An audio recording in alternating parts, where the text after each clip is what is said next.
Hello ভাই brother, কি অবস্থা সবার? তো থার্ড পার্ট নিয়ে আসছি, দেখাইতে চাই আপনাদের আবার।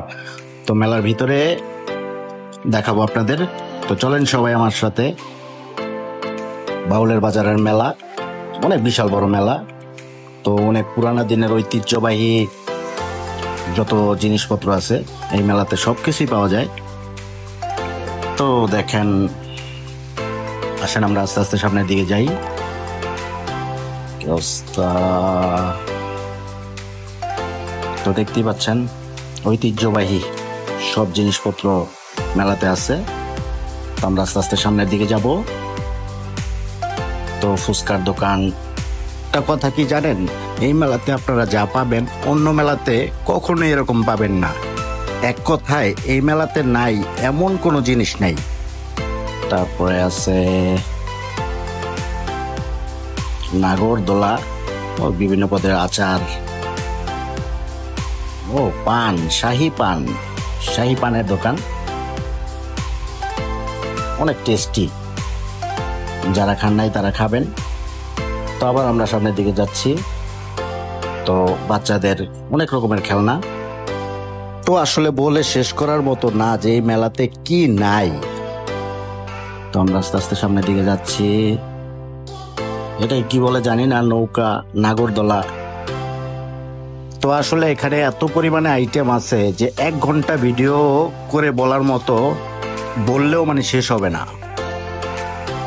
তো বাচ্চাদের খেলার জন্য যত রকমের আইটেম আছে এই মেলাতে আছে। দেখেন সবাই খুব এনজয় করতেছে, খুবই সুন্দর। আসলে আপনারা যারা আসেন নাই বা যারা দেখেন নাই, মন ভরে যাবে আপনাদের আসলে। প্রতি বছর এই মেলাটা হয়, অনেক সুন্দর। তো দেখেন অনেক মানুষ।